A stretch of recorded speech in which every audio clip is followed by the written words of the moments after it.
Ang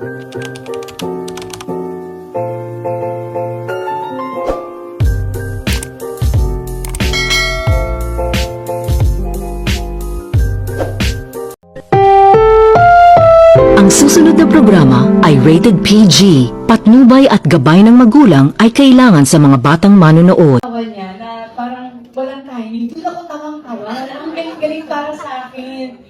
So, bentang-benta siya sa akin. Na sana, alam mo yung mapanood nila. Tingnan natin kasi syempre asawa yung nagsasabi, di ba? So, mag-ayon na lang kayo. Wala kayong lotion pag uminom. Pero eventually ba baka may magsasali-sali rin dyan si Zia at si Sixto sa sitcom? Well, hindi natin alam. Pero sa ngayon, ayaw talaga namin. Kasi parang, lalo si Zia, parang yung magsi 7 years old na siya, hindi na siya yung literal na bata. So yung pag-iisip niya, alam na natin pag 7 years old, buong-buo na yan. So mas maganda siguro na may sarili siyang buhay kung ano gusto niyang gawin. Kumbaga kung gusto niyang gawin ko, siguro after ng pag-aaral niya, kung nasa dugo talaga niya ang umarte or I don't know, mag-modeling, edi why not? Pero aral mo na anak. Anong sinasabi? Cameo? Kaya cameo lang, singit lang siya. Oo, Let me think about it. Producer naman ako doon. Malay natin. Baka nagdaan lang. Sige.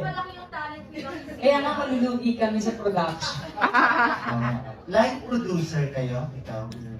Agosto 2. Oh. Yung production talaga with APT. Alam mo na, boss ako doon. Okay. Wala silang choice. Correct. Oo. So, bali itong sitcom lang muna ang gagawin. Pero sinasabi baka ano lang, may sariling mundo na si Zia. Napabanggit niya ba sa'yo? Ano ang gusto niya?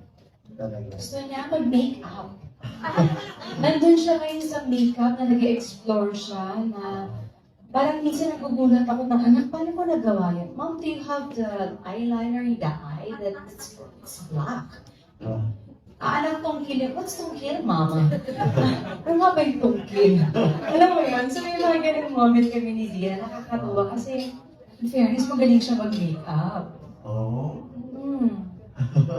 In fairness. So, nandun siya ngayon sa makeup.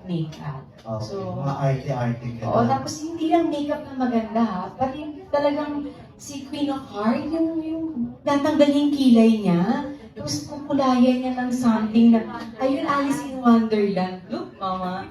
Alam mo yun, so may ganun siyang experiment. Nakakatawa. Okay. Na-introduce mo na sa kanya yung lotion. Nakikita naman niya kung gaano ko ka-arty sa bahay. So aware na yung mga anak ko dyan. Oo. So, Miss Chris, yung lotion, ito di ba yung lotion gagamitin? Pero yung clinic, bali, ano dun si